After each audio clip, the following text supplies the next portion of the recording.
क्या आप भी सोचते हैं कि अपराध सिर्फ अशिक्षित, बेरोजगार या आर्थिक तंगी झेल रहे लोग ही करते हैं? तो रुकिए, यह कहानी आपकी सोच को पूरी तरह बदल सकती है। आज की घटना को सुनने के बाद आप समझ जाएंगे कि अपराध की मानसिकता किसी भी व्यक्ति में पनप सकती है, चाहे वह कितना भी पढ़ा लिखा, संपन्न या खुशहाल क्यों न दिखे। यह कहानी है कर्नाटक के बेंगलुरु शहर की। यहाँ के 32 वर्षीय सतीश कुमार गुप्ता और उनकी पत्नी प्रियंका गुप्ता की जिंदगी बाहर से देखने पर परफेक्ट लगती थी। दोनों वेल एजुकेटेड, वेल सेटल्ड और एक खुशहाल दंपति थे। सतीश एक नामी कंपनी इन्फोसिस में एचआर मैनेजर थे, जबकि प्रियंका एक लोकल स्कूल में मैथ्स टीचर थी। उनकी जिंदगी में हर वह चीज थी जो एक आम इंसान सपने में देखता है। दोनों किराए के मकान में रहते हुए जल्द ही अपने नए घर में शिफ्ट होने की तैयारी कर रहे थे। उनकी जिंदगी पूरी तरह से पटरी पर थी। लेकिन फिर ऐसा क्या हुआ कि इस खुशहाल जोड़ी का नाम एक दिल दहला देने वाली घटना से जुड़ गया? ऐसा क्या हुआ जो उनके चेहरे के पीछे छुपे एक खतरनाक सच को सामने ले आया? इस कहानी का असली मोड़ आपको हैरान कर देगा। जुड़े रहिए और जानिए कि कैसे कभी-कभी एक साधारण सी दिखने वाली जिंदगी के पर्दे के पीछे एक खतरनाक खेल चल रहा होता है। तारीख थी 10 अगस्त 2020। एक ऐसा दिन जो सतीश की जिंदगी हमेशा के लिए बदलने वाला था। हर रोज की तरह सतीश सुबह 5 बजे उठ गए। 5:45 तक वह अपनी जॉगिंग के लिए तैयार थे। यह उनकी डेली रूटीन का हिस्सा था। हर सुबह 5:45 पर वे घर से निकलते, पार्क में एक्सरसाइज करते और लगभग 2.5 घंटे बाद लौटते थे। उनकी पत्नी प्रियंका, जो एक स्कूल में मैथ टीचर थीं, का शेड्यूल अलग था। सुबह 7 बजे स्कूल जाना होता था, इसलिए वह घर पर ही योग और एक्सरसाइज करती थीं। उस दिन भी सब कुछ सामान्य लग रहा था, लेकिन एक छोटा सा कॉल चीजों को बदलने वाला था। सुबह 6:15 पर सतीश को प्रियंका का फोन आया। उसने बताया कि कबाड़ी वाला आया है और रद्दी पेपर मांग रहा है। इतना सुबह कबाड़ी वाले का आना सतीश को अजीब लगा। उसने प्रियंका से कहा, जब तक मैं घर ना आ जाऊं, दरवाजा मत खोलना। सतीश जल्द से जल्द वापस लौटने के लिए दौड़ पड़े और 6:40 तक घर पहुंच गए। लेकिन जब उन्होंने डोरबेल बजाई तो अंदर से कोई जवाब नहीं आया। पहले तो सतीश ने सोचा कि शायद प्रियंका घर के अंदर के किसी हिस्से में है और घंटी सुन नहीं पाई। लेकिन जब उन्होंने उसे कॉल किया तो प्रियंका का फोन लगातार बजता रहा, बिना किसी रिस्पॉन्स के। अब सतीश की चिंता बढ़ने लगी थी। क्या हुआ होगा प्रियंका के साथ? क्यों उसने दरवाजा नहीं खोला और क्यों फोन का जवाब नहीं दे रही थी? यह सिर्फ एक आम दिन लग रहा था, लेकिन अगले ही पल ऐसा सच सामने आने वाला था जो सतीश को झकझोर कर रख देगा। क्या आप तैयार हैं जानने के लिए इस घटना का पूरा सच? जुड़े रहिए। जब सतीश ने कई बार आवाज लगाई और अंदर से कोई जवाब नहीं आया, तो उसके दिल में बेचैनी बढ़ने लगी। क्या प्रियंका ठीक है? इस सवाल ने उसे अंदर से झकझोर दिया। दरवाजा अंदर से बंद था, तो यह तय था कि या तो प्रियंका या फिर कोई और अंदर जरूर था। सतीश ने दरवाजे को जोर से धक्का देकर खोलने की कोशिश की, लेकिन नाकाम रहा। तभी उसे याद आया कि इस दरवाजे में सेंट्रल लॉक लगा हुआ है, जिसे दोनों तरफ से चाबी से खोला जा सकता है। चाबी? हाँ, चाबी। उसे याद आया कि दरवाजे की दूसरी चाबी उसने अपने ऑफिस के ड्रॉर में रखी थी। क्योंकि दोनों, सतीश और प्रियंका, वर्किंग थे, उन्होंने एक्स्ट्रा चाबी अपने अपने पास रखने का फैसला किया था ताकि किसी पर निर्भर न रहना पड़े। सतीश का ऑफिस घर से ज्यादा दूर नहीं था। हालात की गंभीरता को समझते हुए उसने तुरंत ऑफिस जाकर चाबी लाने का फैसला किया। बिना वक्त गवाए उन्हीं कपड़ों में वह ऑफिस के लिए दौड़ पड़ा। जल्दी जल्दी चाबी उठाई और वापस घर की ओर बढ़ा। जब सतीश घर पहुंचा और ताले को खोलकर अंदर कदम रखा, तो जो दृश्य उसने देखा, उसने उसके पैरों तले जमीन खिसका दी। प्रियंका चेयर पर बैठी थी। उसके दोनों हाथ बंधे हुए थे और किसी धारदार हथियार से उसके गले पर वार किया गया था। खून चारों तरफ फैला हुआ था। प्रियंका की हालत देखकर सतीश का दिल दहल गया। उसकी चीखों से घर गूंज उठा। उसने रोते रोते तुरंत पुलिस को कॉल किया। खबर मिलते ही लोकल पुलिस स्टेशन से एक टीम घटनास्थल पर पहुंची। हत्या इतनी बेरहमी से की गई थी कि पुलिस भी दंग रह गई। इस घर में सतीश और प्रियंका अकेले रहते थे। सतीश का रो रो कर बुरा हाल था। पुलिस ने उसे संभाला और तुरंत उसके परिवार को सूचित किया। सतीश के पिता ने प्रियंका के माता पिता को भी इस भयानक घटना की जानकारी दी। प्रियंका के माता पिता, जो उत्तर प्रदेश के लखनऊ जिले में रहते थे, इस खबर पर यकीन ही नहीं कर पा रहे थे। एक दिन पहले ही तो उन्होंने प्रियंका से फोन पर बात की थी। वह बिल्कुल ठीक थी, फिर यह सब अचानक कैसे हो गया? उनके घर में मातम छा गया। प्रियंका के माता पिता ने तुरंत बेंगलुरु के लिए निकलने का फैसला किया।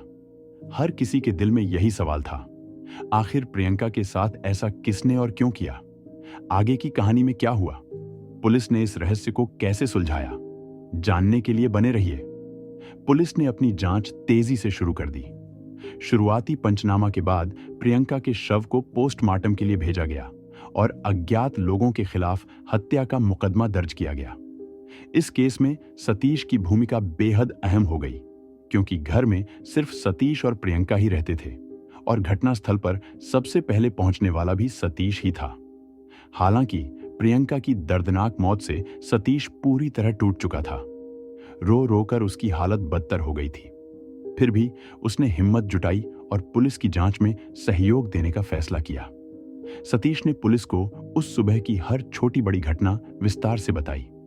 उसने बताया कि कैसे वह रोज की तरह जॉगिंग पर गया, प्रियंका का फोन आया और फिर कैसे वह घर लौटा। उसने ऑफिस जाकर एक्स्ट्रा चाबी लाने और दरवाजा खोलने के बाद जो देखा, वह भी बयान में साफ साफ रखा। अब पुलिस ने घटनास्थल की बारीकी से तलाशी शुरू की। उम्मीद थी कि कातिल या लुटेरे ने कोई सुराग जरूर छोड़ा होगा, जैसे फिंगरप्रिंट्स या किसी और तरह का सबूत। तलाशी के दौरान सतीश ने पुलिस को एक और अहम जानकारी दी। उसने बताया कि अलमारी में करीब 2 लाख रुपए और गहने रखे थे। ये पैसे उसने प्रियंका को कार गिफ्ट देने के लिए रखे थे, ताकि उसे सुबह सुबह स्कूल जाने में कोई परेशानी न हो। लेकिन जब अलमारी खोली गई तो पैसे और गहने दोनों गायब थे। अब यह साफ हो चुका था, मामला केवल हत्या का नहीं, बल्कि लूटपाट और हत्या का था। यह कहानी अब और भी रहस्यमयी और भावनात्मक हो चुकी थी। 11 अगस्त 2020 की सुबह प्रियंका का शव पोस्टमार्टम के बाद उसके परिजनों को सौंप दिया गया। जैसे ही सतीश ने प्रियंका का निर्जीव शरीर देखा, वह पूरी तरह टूट गया। उसके आंसुओं ने सब कुछ बयान कर दिया। प्रियंका के बिना उसकी जिंदगी का कोई मायने नहीं रह गया था। अपनी पत्नी के अंतिम संस्कार का जिम्मा खुद सतीश ने संभाला और प्रियंका को विदाई देते वक्त उसकी हालत देखकर हर कोई भावुक हो गया। इधर पुलिस ने अपनी जांच का दायरा और बढ़ा दिया। उन्होंने सतीश और प्रियंका के परिवार के सदस्यों और रिश्तेदारों से पूछताछ शुरू की। इसके अलावा सतीश के घर के आसपास लगे सीसीटीवी कैमरों की फुटेज को भी जांच के लिए भेजा गया। सतीश और प्रियंका एक 3 मंजिला इमारत के दूसरे माले पर रहते थे। पुलिस ने उनके पड़ोसियों से भी पूछताछ की, लेकिन पड़ोसियों का बयान हैरान करने वाला था। उन्होंने बताया कि उस सुबह उन्होंने न तो किसी अनजान शख्स को आते जाते देखा, न ही किसी रद्दी वाले या अन्य कामगार को। यहां तक कि किसी तरह की आवाज भी सुनाई नहीं दी। इसका मतलब साफ था, हत्यारे बेहद शातिर थे। उन्होंने दिन दहाड़े बेंगलुरु जैसे मेट्रो सिटी में इतनी बड़ी वारदात को अंजाम दिया और किसी को भनक तक नहीं लगी। अब यह मामला सिर्फ एक हत्याकांड नहीं रह गया था, यह मीडिया में भी सुर्खियां बनने लगा। लोग पुलिस की कार्यवाही पर सवाल उठाने लगे। हर तरफ से पुलिस पर दबाव बढ़ने लगा, लेकिन पुलिस ने हार नहीं मानी। उन्होंने अधिक से अधिक सबूत इकट्ठा करने पर अपना पूरा ध्यान केंद्रित किया। उधर सतीश का दुख गुस्से में बदल चुका था। प्रियंका के अंतिम संस्कार के बाद वह घर लौटने की बजाय इंसाफ की लड़ाई के लिए पुलिस स्टेशन के बाहर धरने पर बैठ गया। उसकी मांग थी, जब तक प्रियंका के हत्यारे पकड़े नहीं जाएंगे, वह वहां से हिलेगा नहीं। पुलिस ने उसे समझाने की बहुत कोशिश की। उन्होंने कहा कि वे अपना काम पूरी निष्ठा से कर रहे हैं और जल्द ही आरोपियों को पकड़ लेंगे। लेकिन सतीश ने किसी की बात नहीं मानी। उसने ठान लिया था कि वह तब तक नहीं उठेगा जब तक प्रियंका को इंसाफ नहीं मिलेगा। इस बीच सतीश की यह लड़ाई आम लोगों का ध्यान खींचने लगी। लोगों की हमदर्दी सतीश के साथ बढ़ने लगी। पुलिस स्टेशन के बाहर जुटती भीड़ और मीडिया की बढ़ती कवरेज ने इस केस को पूरी तरह लाइमलाइट में ला दिया। अब पुलिस के सामने दोहरी चुनौती थी। एक तरफ प्रियंका की हत्या का रहस्यमय मामला, जिसमें अभी तक कोई ठोस सुराग नहीं मिला था। दूसरी तरफ सतीश का आंदोलन, जो दिन ब दिन बड़ा होता जा रहा था। जब बाहर के किसी भी व्यक्ति के खिलाफ कोई सबूत या जानकारी नहीं मिली, तो पुलिस ने अपनी जांच का रुख बदल दिया। अब शक का केंद्र था सतीश और प्रियंका का रिश्ता। पुलिस ने सतीश की कंपनी और प्रियंका के स्कूल के टीचर्स से बातचीत की। हैरानी की बात यह थी कि दोनों जगह से यही जवाब मिला। सतीश और प्रियंका की शादीशुदा जिंदगी बिल्कुल ठीक थी। न कभी किसी ने झगड़े की आवाज सुनी, न ही किसी ने उनकी नोकझोंक की बात की। बाहर से तो यह रिश्ता आदर्श नजर आ रहा था, लेकिन पुलिस ने हार नहीं मानी। 10 अगस्त को प्रियंका का कत्ल हुआ था। आज 13 अगस्त थी। 3 दिन बीत चुके थे। इस बीच प्रियंका का पति सतीश लगातार पुलिस स्टेशन के बाहर बैठा था। वह बेचैन, परेशान और टूटे हुए इंसान जैसा लग रहा था। फिर 13 अगस्त की शाम कुछ ऐसा हुआ जिसने सबको चौंका दिया। कुछ पुलिसकर्मी पुलिस स्टेशन के बाहर आए और सतीश की ओर देखा। उन्होंने कहा, आपकी जगह पुलिस स्टेशन के बाहर नहीं, अंदर है। यह सुनते ही माहौल में सन्नाटा छा गया। वहां मौजूद लोग कुछ समझ नहीं पाए, लेकिन इससे पहले कि कोई कुछ पूछ पाता, पुलिस सतीश को अंदर ले गई। अब पुलिस ने सतीश को फिर से बयान देने को कहा। इस बार उन्होंने उसके हर बयान का एक एक पहलू खोलकर सतीश के सामने रख दिया। सतीश ने बताया था कि वह सुबह 5:45 पर जॉगिंग के लिए निकला था। कुछ देर बाद प्रियंका का कॉल आया, जिसमें उसने कबाड़ी वाले के आने की बात बताई। सतीश ने प्रियंका को दरवाजा न खोलने की सलाह दी और तुरंत घर के लिए निकलने की बात कही। उसने कहा कि वह 6:40 पर घर पहुंचा, लेकिन पुलिस ने कॉल डिटेल्स चेक की और सच्चाई कुछ और ही निकली। रिकॉर्ड्स के मुताबिक प्रियंका ने सतीश को सुबह 5:55 पर कॉल किया था और इसके बाद सतीश को घर पहुंचने में पूरे 45 मिनट लग गए। अब सवाल यह था, ऐसा कैसे हो सकता है? जॉगिंग के लिए सतीश जिस पार्क में जाता था, वह उसके घर से सिर्फ 10 मिनट की दूरी पर था। तो फिर 10 मिनट की दूरी तय करने में सतीश को 45 मिनट क्यों लग गए? सतीश ने पुलिस को बताया था कि जब वह घर लौटा और डोरबेल बजाई, तो प्रियंका ने कोई जवाब नहीं दिया। उसने प्रियंका को कॉल भी किया, लेकिन उधर से भी कोई जवाब नहीं आया। इस पर सतीश ने कहा कि वह दूसरी चाबी लेने के लिए अपने ऑफिस गया था। यहीं से कहानी ने एक नया मोड़ लिया। पुलिस ने सतीश से सवाल किया, किसी भी कंपनी में अंदर जाने के लिए आइडेंटिटी कार्ड की जरूरत होती है। गार्ड से लेकर मेन एंट्रेंस और डिपार्टमेंट के दरवाजे तक हर जगह आईडी स्कैन करनी पड़ती है। लेकिन तुम तो मॉर्निंग वॉक पर निकले थे, क्या तुम उस वक्त भी अपना आईडी कार्ड लेकर चलते हो? सतीश ने कहा कि वह अपना पर्स हमेशा साथ रखता है और उसी में उसकी आईडी कार्ड भी रहता है। लेकिन पुलिस ने इससे संतोष नहीं किया। उन्होंने सतीश के ऑफिस स्टाफ से बात की और आसपास के सीसीटीवी फुटेज की जांच की। रिजल्ट चौंकाने वाला था। सतीश उस दिन अपने ऑफिस के अंदर गया ही नहीं था। फुटेज में वह ऑफिस के बाहर घूमता हुआ नजर आया, लेकिन अंदर दाखिल नहीं हुआ। अब पुलिस ने उससे सीधा सवाल किया, अगर तुम ऑफिस के अंदर गए ही नहीं, तो बाहर घूमते घूमते तुम्हें दूसरी चाबी कैसे मिल गई? घड़ी में शाम के 7:30 हो रहे थे जब पुलिस घटनास्थल पर पहुंची। वहां पहुंचकर उन्होंने पाया कि पूरे इलाके में सन्नाटा था। घटनास्थल पर सिर्फ सतीश मौजूद था। पुलिस ने सतीश से तुरंत सवाल किया, जब तुम्हें यह सब पता चला तो तुमने पड़ोसियों को क्यों नहीं बताया? सतीश का जवाब गोलमोल था और यह बात पुलिस को खटक गई। आसपास के पड़ोसियों से जब पुलिस ने पूछताछ की, तो उन्होंने भी एक और चौंकाने वाली बात बताई। पड़ोसियों ने कहा कि अगर इलाके में कबाड़ी वाला आता तो वह हमेशा सभी मंजिलों पर चक्कर लगाता, लेकिन उस दिन न तो वह पहली मंजिल पर गया, न ही तीसरी मंजिल पर। सवाल यह था कि आखिर वह सीधे दूसरी मंजिल पर ही क्यों गया, जहां यह वारदात हुई थी। पड़ोसियों ने यह भी दावा किया कि उन्होंने उस दिन न तो किसी संदिग्ध शख्स को इमारत के आसपास देखा और न ही कोई असामान्य आवाज सुनी। इसके बाद पुलिस ने जांच का दायरा बढ़ाते हुए सतीश और प्रियंका के फोन रिकॉर्ड खंगाले। कॉल डिटेल और लोकेशन ट्रैकिंग ने इस रहस्य की परतें खोलनी शुरू की। सबसे चौंकाने वाली बात यह थी कि घटना के समय दोनों के मोबाइल एक ही टावर से कनेक्ट थे और यह टावर किसी और जगह का नहीं, बल्कि सतीश के घर का था। इससे साफ जाहिर हो रहा था कि जिस वक्त प्रियंका की हत्या हुई, सतीश घर पर ही मौजूद था। सतीश के बयान और पुलिस की जांच से जुटाए गए सबूतों के बीच कोई मेल नहीं बैठ रहा था। हर सवाल के जवाब में सतीश कुछ ऐसा कहता जो पुलिस की थ्योरी को कमजोर करने के बजाय शक को और मजबूत कर देता। पुलिस ने सतीश को पुलिस स्टेशन के बाहर धरना करने से भी इसीलिए नहीं रोका और सतीश को पुलिस स्टेशन के बाहर ही रोके रखा। ऐसा इसलिए ताकि पुलिस को सबूत जुटाने में कोई रुकावट न आए और सतीश को कोई मौका न मिले कि वह केस से जुड़े सबूत मिटा सके। इसी बीच प्रियंका की पोस्टमार्टम रिपोर्ट भी आ चुकी थी। रिपोर्ट ने मामले को और गंभीर बना दिया। पोस्टमार्टम के मुताबिक प्रियंका की मौत से पहले उसके गले को किसी रस्सी से दबाया गया था। लेकिन यही नहीं, इसके बाद उसे किसी धारदार हथियार से बेरहमी से काटा गया था। जांच के दौरान एक और खौफनाक बात सामने आई। प्रियंका के पेट पर चोट के निशान थे, लेकिन उसके बाकी शरीर पर कहीं भी चोट के कोई सबूत नहीं मिले।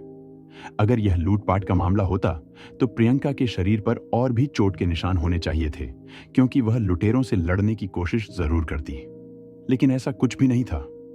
इस केस की हर कड़ी इस बात की ओर इशारा कर रही थी कि यह किसी बाहरी व्यक्ति का काम नहीं, बल्कि किसी करीबी का ही कारनामा था। जांच की कड़ियां जुड़ने लगी थीं और हर नई जानकारी पुलिस के शक को और गहरा कर रही थी। सतीश ने दावा किया था कि उसके घर से 1,20,000 नकद और 1,75,000 के गहने चोरी हो गए हैं।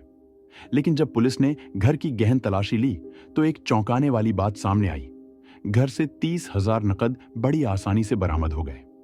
अब सवाल उठता है, अगर लुटेरे सच में घर में घुसे थे तो उन्होंने ये 30,000 क्यों छोड़ दिए? यह बात पुलिस की थ्योरी को और मजबूत कर रही थी कि मामला केवल लूट का नहीं है।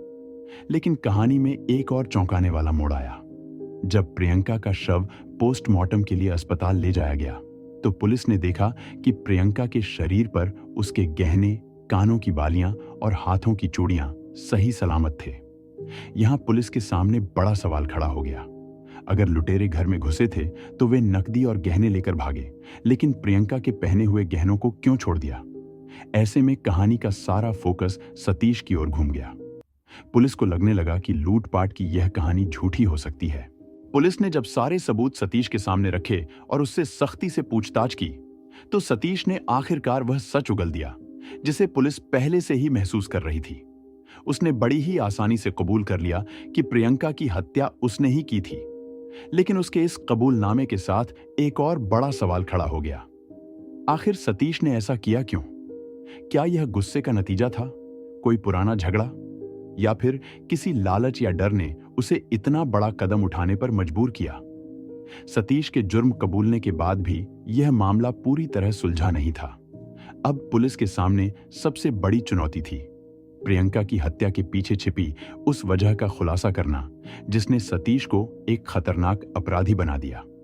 सतीश ने पुलिस की पूछताछ में अपनी और प्रियंका की शादी से जुड़े कई राज खोले।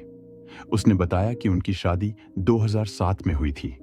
यह एक अरेंज मैरिज थी, लेकिन शादी से पहले उनकी सगाई कराई गई थी ताकि दोनों एक दूसरे को जान सकें। सतीश ने खुलासा किया कि वह खुद बेंगलुरु का रहने वाला था, जबकि प्रियंका लखनऊ, उत्तर प्रदेश से थी। शादी के शुरुआती कुछ महीने तो सब कुछ ठीक ठाक चला, लेकिन जैसे जैसे समय बीता उनके बीच मतभेद और लड़ाई झगड़े बढ़ने लगे। इन झगड़ों की जड़ थी प्रियंका की सतीश के परिवार से असहमति।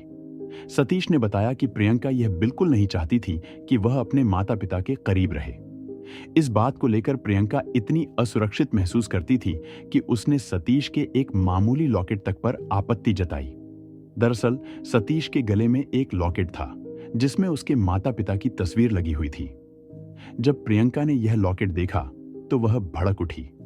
उसने सतीश पर जोर देकर कहा, यह लॉकेट उतारो और अब से ऐसा लॉकेट पहनो जिसमें मेरी फोटो हो। यह मांग सतीश के लिए न सिर्फ चौंकाने वाली थी, बल्कि उसके परिवार के प्रति उसके जुड़ाव और प्रियंका की असुरक्षा के बीच एक दीवार खड़ी कर गई। शादी के बाद सतीश और प्रियंका ने एक संयुक्त परिवार में रहना शुरू किया, लेकिन प्रियंका का रवैया अलग ही था। वह केवल अपने आप पर ध्यान देती थी, न तो किसी से ज्यादा बात करती और न ही घर के कामों में दिलचस्पी लेती। शादी के 2 साल बाद प्रियंका ने सतीश के सामने एक स्पष्ट मांग रख दी। उसने कहा, मैं अब तुम्हारे माता पिता के साथ नहीं रह सकती। मुझे एक अलग घर चाहिए जहां मैं अपनी मर्जी से और पूरी स्वतंत्रता के साथ रह सकूं। सतीश के लिए यह मांग दिल तोड़ने वाली थी। वह अपने माता पिता से बेहद जुड़ा हुआ था और किसी भी कीमत पर उन्हें अकेला छोड़ने के लिए तैयार नहीं था। लेकिन घर में रोज रोज के झगड़ों और तनाव ने सतीश को झकझोर कर रख दिया। आखिरकार थककर सतीश ने अपने माता पिता से इस बारे में बात की। सतीश के माता पिता समझदार और सहनशील थे। उन्होंने अपने बेटे को प्यार से समझाया, बेटा, जैसा प्रियंका चाहती है वैसा ही करो। चाहे तुम पास रहो या दूर, तुम हमारे बच्चे हो और हमारा प्यार हमेशा ऐसा ही रहेगा। अपने माता पिता की इस समझदारी और बलिदान के बाद सतीश ने दिल पर पत्थर रखकर प्रियंका की बात मान ली और अलग घर में रहने के लिए तैयार हो गया। लेकिन उसका दिल अब भी अपने माता पिता के घर में ही बसा हुआ था। वह अक्सर अपने माता पिता से मिलने जाता, उनके हालचाल लेता और थोड़ी देर उनके साथ वक्त बिताकर लौट आता। मगर प्रियंका को यह भी गवारा नहीं था। उसने इस पर भी आपत्ति जतानी शुरू कर दी। उसने सतीश को साफ साफ मना कर दिया, अब से तुम अपने माता पिता से बिल्कुल भी नहीं मिलोगे। प्रियंका की इस मांग ने सतीश को अंदर तक तोड़ दिया। वह दो जिंदगियों के बीच बंटा हुआ महसूस कर रहा था। एक तरफ उसकी पत्नी जो हमेशा कुछ न कुछ मांग करती रहती थी, और दूसरी तरफ उसके माता पिता जिन्होंने उसे हर बार त्याग और प्रेम से संभाला। सतीश के पिता जो एक सफल व्यवसायी थे, अचानक कारोबार में घाटे का सामना करने लगे। इस मुश्किल समय में उन्होंने अपने बेटे से मदद मांगने का फैसला किया। सतीश अपने माता पिता का आदर करता था और उन्हें सहारा देना चाहता था। लेकिन प्रियंका ने साफ कह दिया, तुम अपनी कमाई का एक भी पैसा अपने मां बाप को नहीं दोगे। प्रियंका के इस रवैये ने सतीश और उसके रिश्ते में दरार डाल दी। जहां प्रियंका हर रोज अपने माता पिता से बात करती थी, वहीं सतीश को अपने माता पिता से बात करने तक की अनुमति नहीं थी। यह दोहरे मापदंड सतीश के मन में गुस्सा और नफरत भरने लगे। फिर आया अप्रैल 2010। प्रियंका और सतीश ने अपने लिए एक नया घर खरीदा। यह उनके जीवन का एक खास पल था। प्रियंका ने भूमि पूजन के लिए अपने सभी रिश्तेदारों को निमंत्रित किया। सब कुछ खुशी खुशी चल रहा था। सतीश के माता पिता भी इस शुभ अवसर पर शामिल होने पहुंचे। लेकिन जैसे ही वे घर की बाउंड्री पर पहुंचे, प्रियंका ने उन्हें रोक दिया। उसने ठंडे और कठोर शब्दों में कहा, यह मेरा और सतीश का घर है। आपका इस घर से कोई लेना देना नहीं है। आप यहां से चले जाएं। यहां आपका कोई अधिकार नहीं है। सतीश के माता पिता, जिनका दिल इस व्यवहार से टूट गया था, चुपचाप लौट गए। उन्होंने अपनी भावना और अपमान को दबा लिया, क्योंकि वे जानते थे कि उनका बेटा अकेले ही इस घर को चलाने की कोशिश कर रहा था। उधर सतीश भूमि पूजन की तैयारियों में व्यस्त था और बेहद उत्साहित था। उसे इस बात की खबर तक नहीं थी कि उसकी पत्नी ने उसके माता पिता के साथ कैसा बर्ताव किया है। जब पूजा समाप्त हुई और सतीश ने अपने माता पिता को वहां नहीं पाया, तो उसे अजीब लगा। उसी वक्त एक रिश्तेदार ने उसे वह सब कुछ बता दिया जो प्रियंका और उसके माता पिता के बीच हुआ था। यह सुनते ही सतीश का दिल टूट गया। जिस घर को वह अपनी जिंदगी की सबसे बड़ी खुशी मान रहा था, वह उसके माता पिता के अपमान और उसके अपने टूटते रिश्तों की गवाही बन गया। क्या प्रियंका का यह व्यवहार सतीश को उस भयावह फैसले तक ले गया, या यह केवल उनके बिखरते रिश्ते की एक और परत थी? सच अभी भी पूरी तरह सामने नहीं आया है। जुड़े रहिए, क्योंकि इस कहानी का हर पल दिलचस्प और चौंकाने वाला है। प्रियंका के सतीश के माता पिता के प्रति अपमानजनक व्यवहार ने सतीश को भीतर तक तोड़ दिया। उसकी सहन शक्ति अब जवाब दे चुकी थी। उसी दिन उसने एक कठोर फैसला किया, प्रियंका को अपनी जिंदगी से हमेशा के लिए हटाने का। लेकिन सतीश को पता था कि अगर उसने जल्दबाजी में कोई कदम उठाया तो हर शक उसी पर जाएगा। इसलिए उसने अपने गुस्से और नफरत को छुपाते हुए एक चालाक योजना बनाई। वह चुपचाप 3 महीने तक इस योजना पर काम करता रहा। अब सतीश ने अपने व्यवहार में एकदम बदलाव कर लिया। वह प्रियंका के साथ बहुत प्यार से पेश आने लगा। जहां पहले वह अपनी पत्नी से हर रोज झगड़ा करता था, अब उसने लड़ाई झगड़े पूरी तरह बंद कर दिए। सतीश ऐसा दिखाने लगा जैसे प्रियंका से उसे दुनिया में सबसे ज्यादा प्यार हो। वह उसकी हर बात मानने लगा, उसकी पूरी देखभाल करता और उसे खुश रखने की कोशिश करता। प्रियंका को लगने लगा कि उनकी शादी में अब कोई मतभेद नहीं बचा है। लेकिन सतीश के इस बदले हुए व्यवहार के पीछे एक खतरनाक योजना छिपी हुई थी। इसी दौरान प्रियंका को पता चला कि उसे एक ऐसी बीमारी है जिसका इलाज आयुर्वेदिक तरीके से केवल केरल में हो सकता है। उसने अपनी मां के साथ केरल जाने का फैसला किया, जहां उसे करीब 1.5 महीने तक रुकना था। सतीश ने इस मौके को अपने प्लान का हिस्सा बना लिया। उसने प्रियंका की इतनी देखभाल करना शुरू कर दिया कि कोई भी उस पर शक न करे। प्रियंका जब केरल में थी, सतीश ने हर सुबह और शाम उसे फोन किया। यहां तक कि वह 2 बार केरल भी गया, सिर्फ यह दिखाने के लिए कि वह प्रियंका की हालत को लेकर बेहद चिंतित है और उसकी परवाह करता है। सतीश ने पुलिस को बताया कि वह प्रियंका की इतनी देखभाल इसलिए कर रहा था ताकि जब वह अपने प्लान को अंजाम दे तो किसी को भी उस पर शक न हो। अगस्त 2010 में प्रियंका अपना इलाज कराकर केरल से घर लौटी। वह अब पहले से स्वस्थ थी और अपनी जिंदगी को नए सिरे से शुरू करने के लिए तैयार थी। घर वापस आने के बाद सतीश ने एक नया रूप अख्तियार कर लिया, खुशहाल पति का।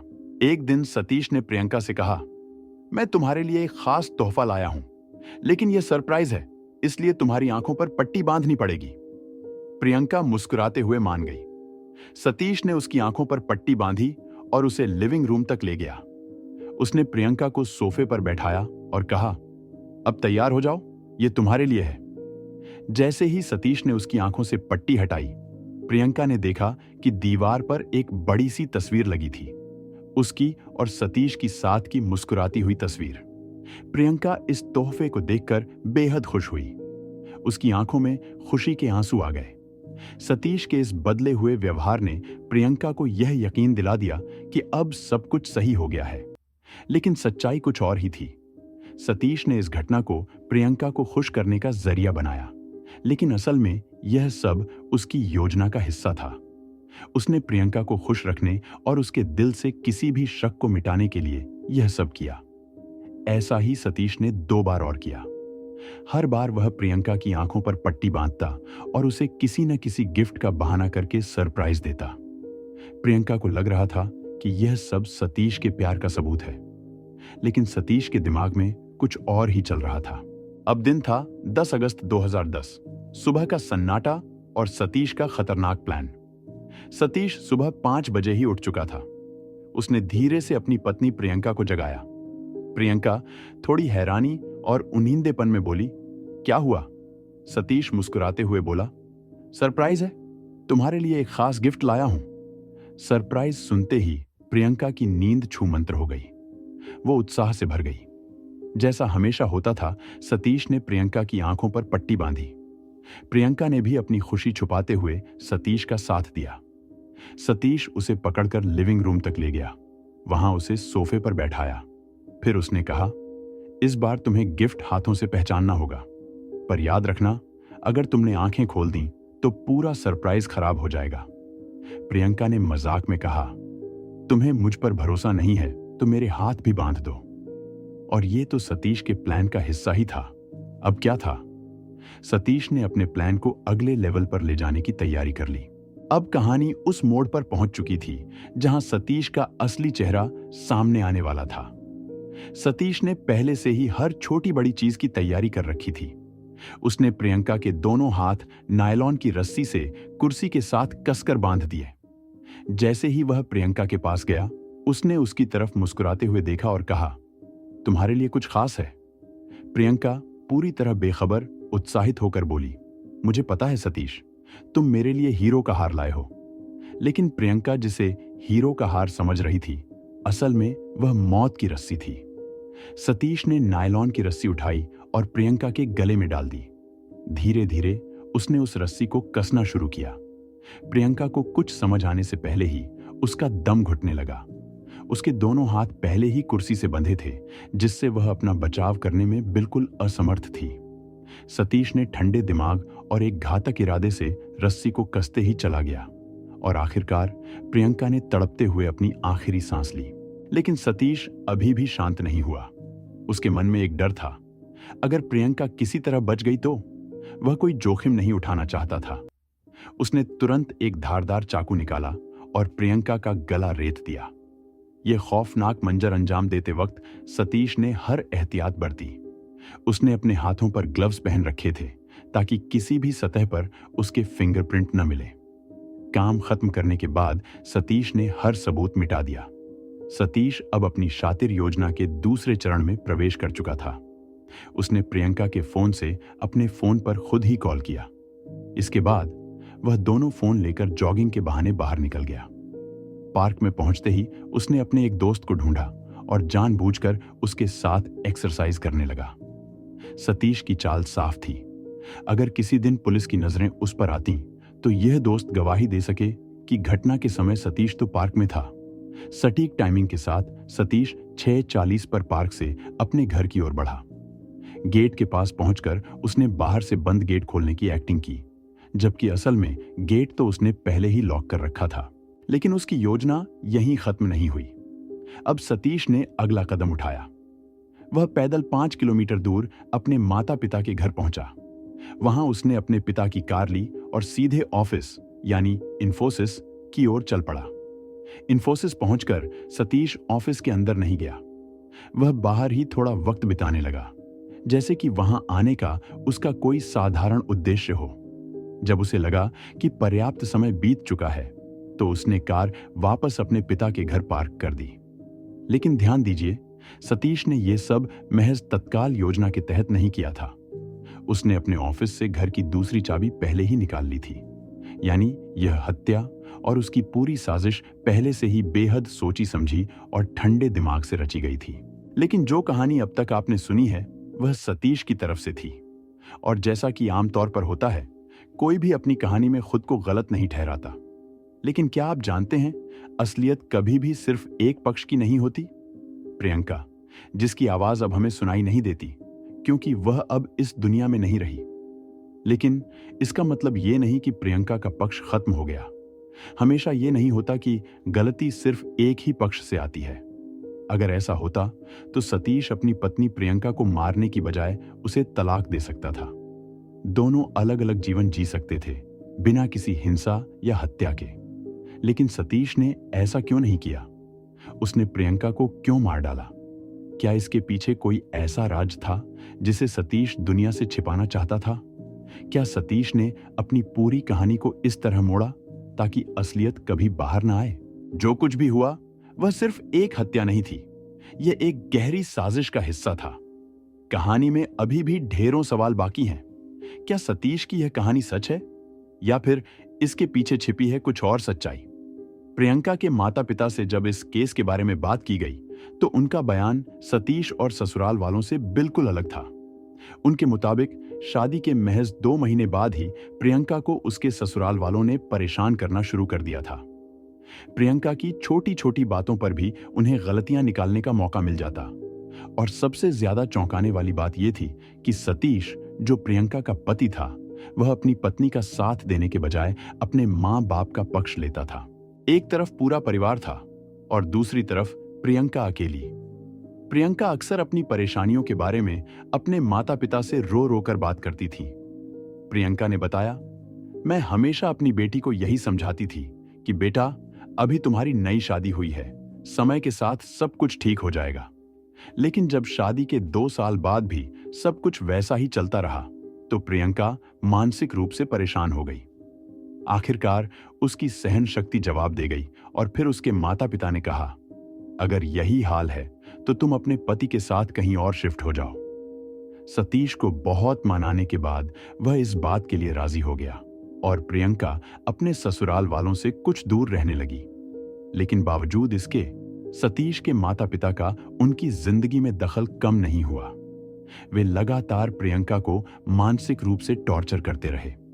प्रियंका का अपने सास ससुर से प्यार अब लगभग खत्म हो चुका था और वह उनसे किसी भी तरह का कोई भी रिश्ता नहीं रखना चाहती थी। एक दूसरी रिपोर्ट के मुताबिक यह भी सामने आया है कि सतीश को हमेशा यह शक था कि प्रियंका उससे शादी करना नहीं चाहती थी। सतीश के मन में यह भी था कि प्रियंका का लखनऊ, उत्तर प्रदेश में किसी और से प्रेम संबंध था और खुद सतीश भी किसी और से प्यार करता था। लेकिन कहानी यहीं खत्म नहीं होती। एक और रिपोर्ट के अनुसार जब शादी के कई सालों बाद भी प्रियंका मां नहीं बन पाई तो उसके सास ससुर ने इस बात का मजाक उड़ाना शुरू कर दिया। वे प्रियंका को ताने देते और उसके आत्मविश्वास को तोड़ने का कोई मौका नहीं छोड़ते थे। प्रियंका ने हार नहीं मानी और इलाज करवाने का फैसला किया। ट्रीटमेंट के दौरान प्रियंका का शरीर मां बनने के लिए पूरी तरह से स्वस्थ पाया गया। लेकिन अब असल कहानी तो यहीं से शुरू होती है। जब सतीश का टेस्ट हुआ तो जो खुलासा हुआ वह पूरी तरह से चौंकाने वाला था। सतीश के अंदर कुछ शारीरिक कमियां थीं, जिनकी वजह से वह पिता नहीं बन पा रहे थे। प्रियंका इस सच को जानने के बाद सतीश को ताने मारने लगी। यह बात सतीश के लिए बिल्कुल बर्दाश्त के बाहर थी। उसे डर था कि अगर यह बात बाहर चली गई तो उसकी इज्जत का क्या होगा। इसलिए तलाक की बजाय सतीश ने प्रियंका को मारने का खतरनाक रास्ता चुना, ताकि वह खुद को और अपनी झूठी इज्जत को बचा सके। जैसे जैसे पुलिस ने इस मामले की गहराई से छानबीन की, सतीश के खिलाफ कई अहम सबूत मिले, लेकिन उसके माता पिता के खिलाफ कोई भी ठोस प्रमाण नहीं मिला। इसलिए पुलिस ने सतीश के खिलाफ हत्या और सबूतों से छेड़छाड़ का केस दर्ज किया। यह केस कोर्ट में लगभग 7 साल तक चला। आखिरकार 2017 में कोर्ट ने सतीश को अपनी पत्नी की हत्या और सबूतों से छेड़छाड़ करने के आरोप में उम्र भर की सजा सुनाई। साथ ही उस पर 25,000 का जुर्माना भी लगाया गया। सतीश ने लोअर कोर्ट के फैसले को चुनौती दी और हाई कोर्ट में अपील की, लेकिन हाई कोर्ट ने उसकी सजा को बरकरार रखा।